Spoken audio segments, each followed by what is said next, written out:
This little light of mine, I'm gonna let it shine.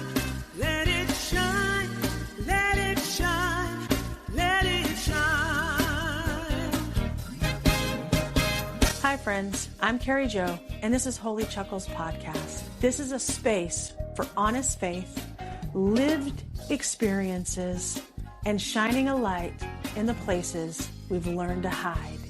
I'm not here to explain faith. I'm here to live it out loud. So take a breath and let's make room for what's real.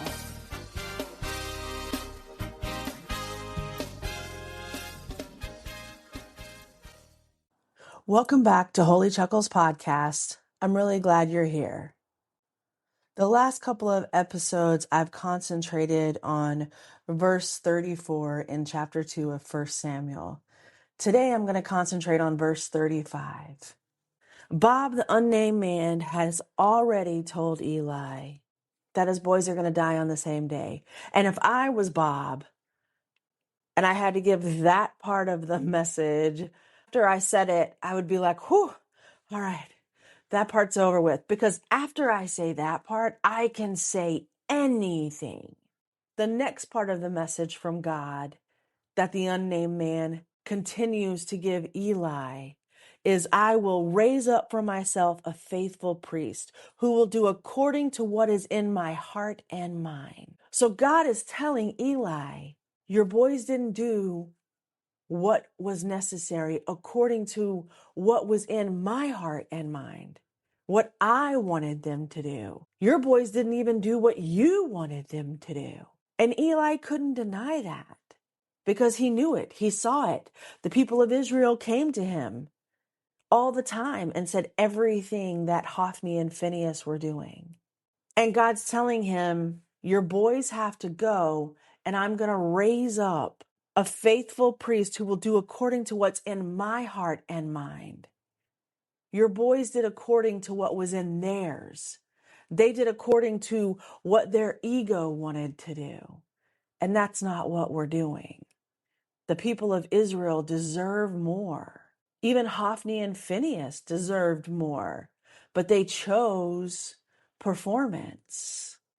What God is saying in verse 34 is the old corrupt line is ending. Something that has been running the system cannot continue. And now what God is saying in verse 35 is he's going to raise up a faithful priest. Something that is aligned and faithful will replace what has ended. That's the same thing for me. My Hophni and Phinehas, my patterns that helped me survive, but they ended up being the system that was running my entire life. Those unhealthy patterns were running the system that is me, and that wasn't healthy for me. I continued to serve. I continued to fix. I continued to give everything of myself outside of me, and that wasn't healthy.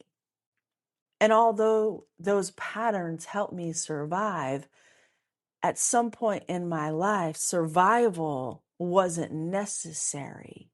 And I had to realize that. I had to realize that I didn't need these patterns to get by anymore. And I think when we sit and take a hard look at ourselves and we say something is not working within me, and then that realization comes of those patterns that just have been on automatic, on cruise control, and you go, wait a minute, I don't need these anymore. I don't feel that way anymore. Something is off. And I'm tired. I'm worn out. I can't give anymore. I can't do anymore. Why do I keep running myself ragged? What is going on within me? And those are the questions I had to ask myself. I was living in control, anxiety. And the day that I told God, I can't do this anymore, and I also told God, I want to be your vessel, that was me shifting out of my survival patterns. I told God, I'm not controlling this system very well. And God said, we can do it together, but you have to be willing to do that. You can't be in control because when you're in control, look what happens. But we can do it together. When God says, I will raise up for myself a faithful priest who will do according to what is in my heart and mind. What is according to what is in my heart and mind means alignment. Hophni and Phinehas were not aligned with God.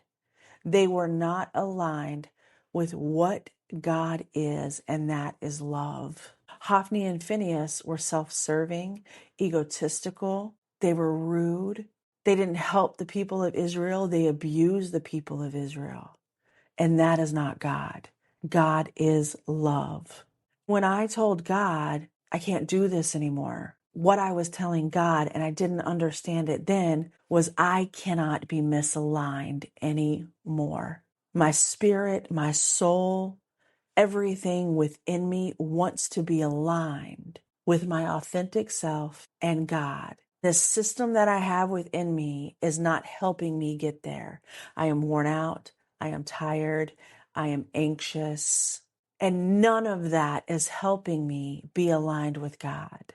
God said, who will do according to what is in my heart and mind? That is alignment.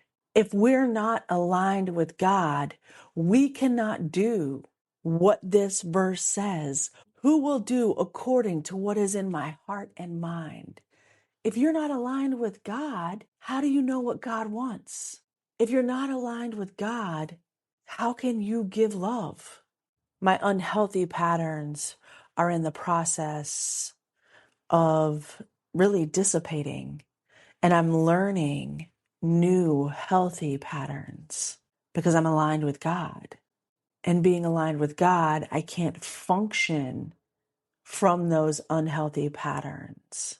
When you're by yourself a lot and you're changing every day, it's hard to kind of take a look at yourself and go, oh yeah, I've changed. It's kind of like when you're losing weight and you think that, oh, I'm not losing anything, I don't look different, but then you run into someone and they go, oh my gosh, you have lost a ton of weight. But because you're seeing yourself every day, you're not really noticing it. It's the same thing when you're changing inward. And so I have to ask myself, how do I know my patterns are changing? How do I know I am moving to a healthier version of myself? And yesterday I realized a couple of things. I am 2 weeks from my lease being up in my apartment. I don't have another apartment. To have another apartment, you have to show income, and I do not have a stream of income. Before in my life, by this time, probably before this time, I would have been frantic. I would have been spiraling, losing myself in the what am I going to do?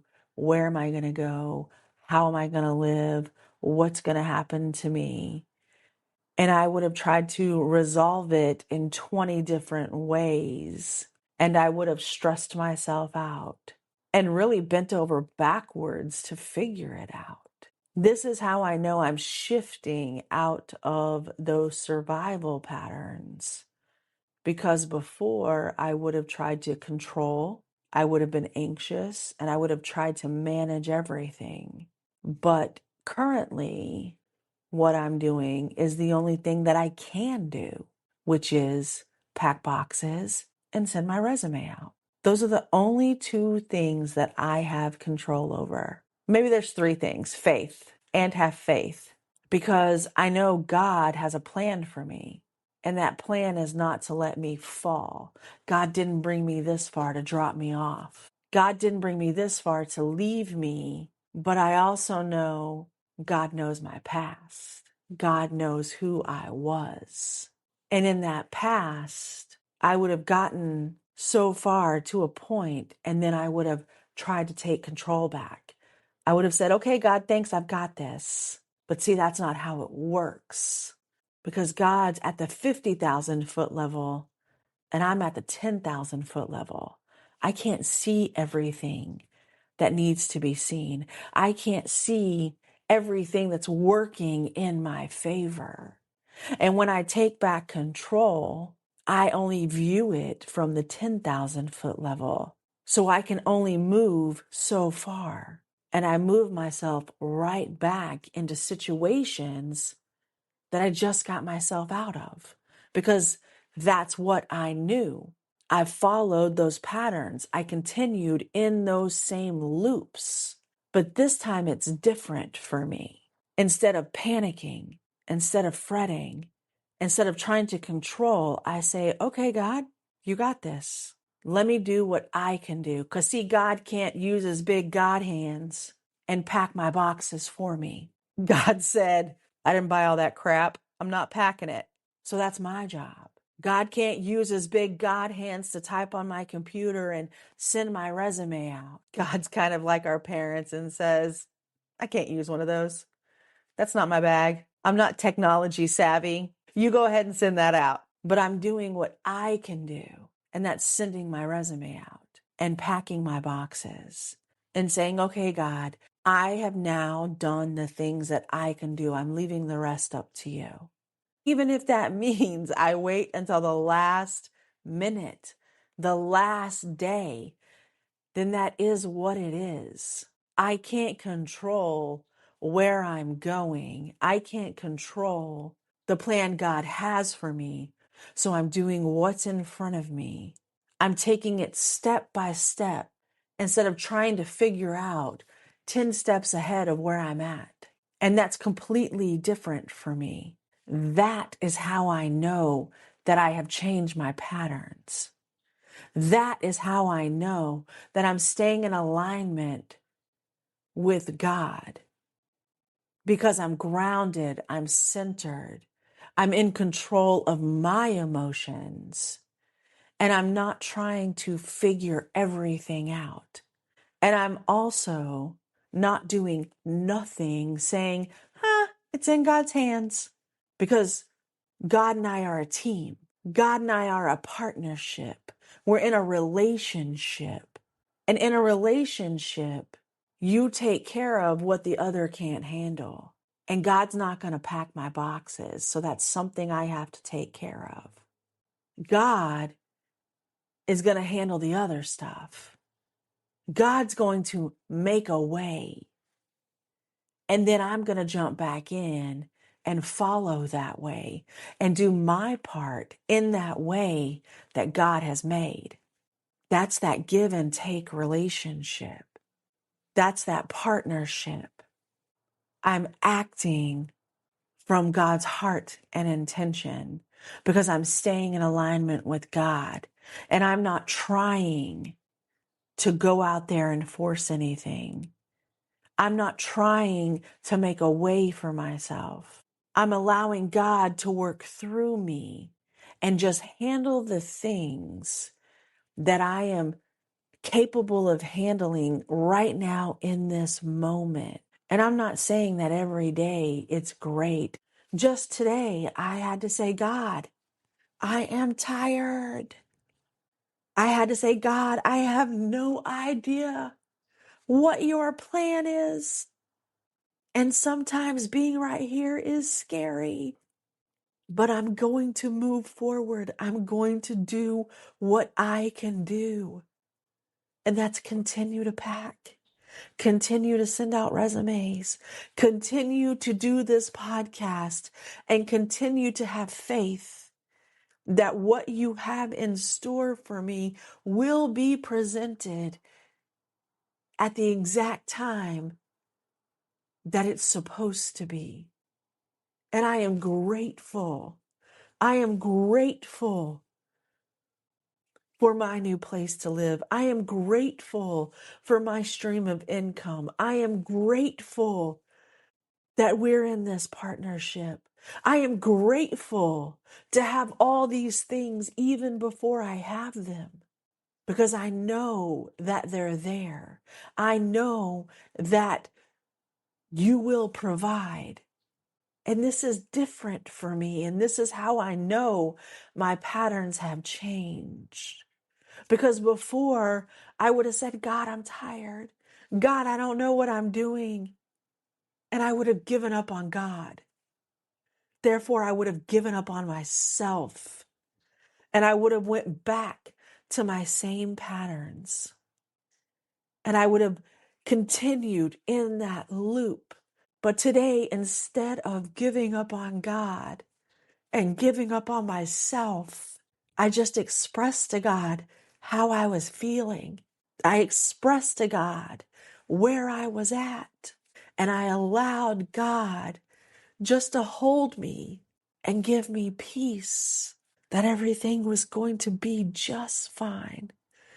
It was going to be better than fine. Because a lot of times we allow ourselves to be the fixer and we miss out on the grandness that God has in store for us because we can't wait. Our nervous system is just so haywire and in survival mode that we can't be calm. We can't just relax. We can't just do what's right in front of us. We try to control. We try to make something happen. And then we miss out on what could have happened because we couldn't just be.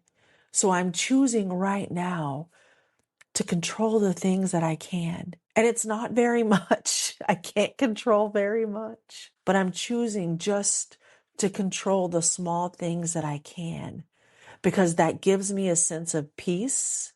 It gives me action in moving forward, and it allows me to know I'm at least helping in what I can help with.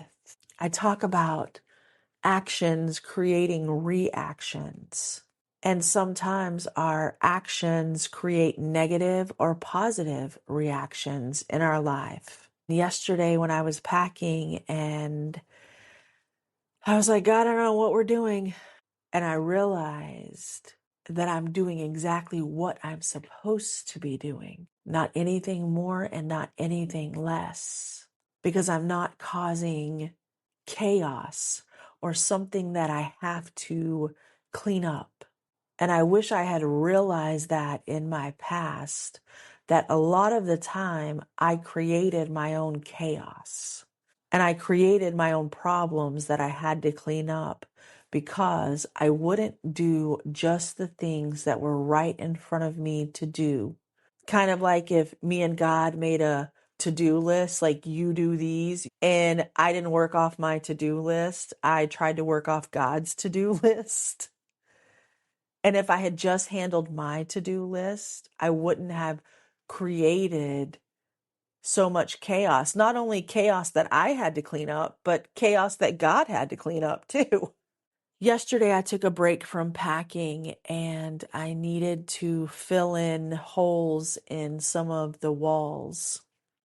These holes in the walls were only there because I decided when I started this podcast, it needed to be video and I wanted to have a background for the video. So I had a friend put up shelves so we could put up decorations behind me on the shelves. But had I been in alignment with God and not just doing what I wanted to do, being a little Hophni and Phineas, I wouldn't have had these holes because God gave me the vision of the movie Pump Up the Volume that Christian Slater was in. And it was this young man who had a pirate radio show, and it was just him in his room with a microphone.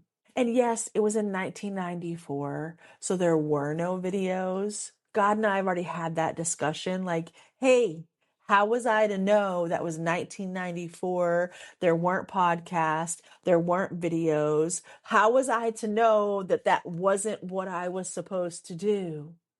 I was a little confused. So God and I have already had that conversation about how that was misinterpreted. which was thinking I had to do video, putting up the shelves for the decorations because I needed a backdrop for the video, now created more work for me. Because yesterday I had to spend my day, instead of doing something joyous, instead of doing something that would give me joy and make me happy, I had to do something I hate doing, which is filling in these big holes, sanding them, so that way when I move out, the apartment complex doesn't charge me an arm and a leg. Yesterday, while I was filling in these holes, all I kept hearing in my head was reaction to your action, reaction to your action.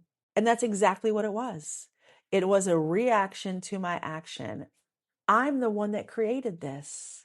No one else but me. Had I, at the very beginning, when this podcast idea came and I wanted to move forward with it, had I just sat with God and stayed in alignment with God instead of doing what everyone else is doing what everyone else said I should do, I wouldn't have had to spend my Sunday filling in holes, sanding a wall. I could have spent my Sunday doing whatever it is I wanted to do. But my action created a reaction, and it was a negative as far as I'm concerned, but I had to do it. And that right there was a lesson to me to sit still, listen, make sure that I'm in alignment with God. And before I move forward with anything, really set with myself, remove everyone from my energy and just set with me and God so I can understand what I'm supposed to be doing instead of what I think I should be doing because of what I've been told by everybody else or what everyone else is doing or what the norm is, because maybe that path isn't for me. Maybe that path wasn't created in that way for me. Maybe my path is the path less traveled, is the path unknown. Maybe that's the path that God has for me. But if I don't sit and listen, and if I don't stay in alignment with God, if I don't do what is in according to God's heart and mind, then more than likely I'm going to be creating chaos. And it's chaos that I'm going to have to clean up, and God's probably going to have to help me clean up. But yesterday when I was filling in the holes, God's like, you got it. Your two hands, you got it. You can do this. That's all you. Growing into new, healthier patterns isn't easy. Any kind of growth is difficult. Any kind of growth causes pain. We had growing pains, physical growing pains when we were kids and our bodies were growing. Why would we think it would be any different when we're growing spiritually, emotionally? Growth comes with heartache. Growth comes with some pain. And we have to be willing to feel that pain and acknowledge that pain, because that's how we know that the growth is happening.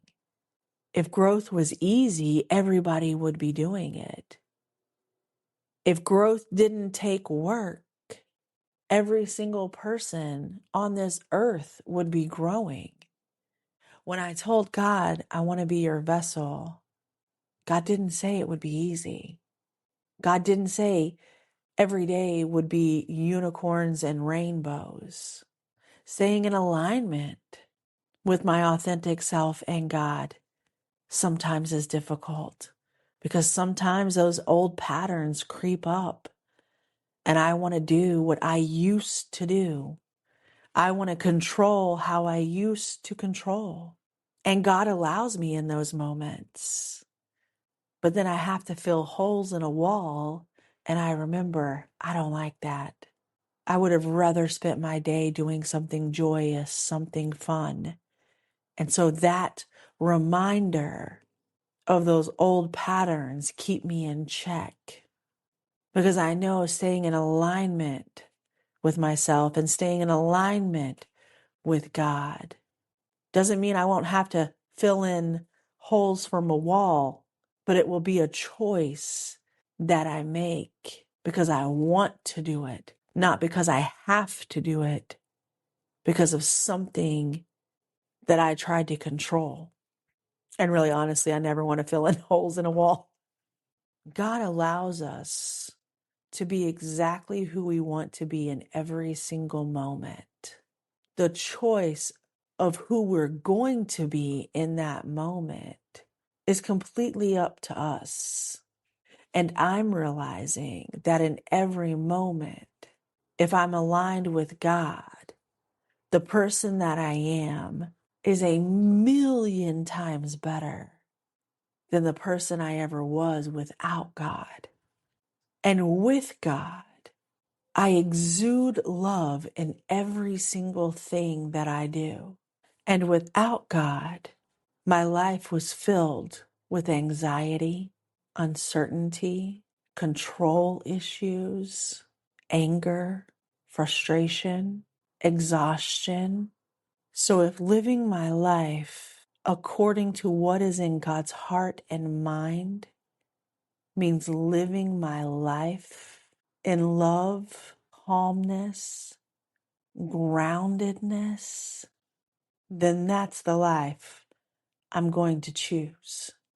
And my unhealthy patterns, the way that I used to be, I'm good with those being released. Because going forward with my life, I always want the reaction from my action to be love. And the only way to do that is to be aligned with God.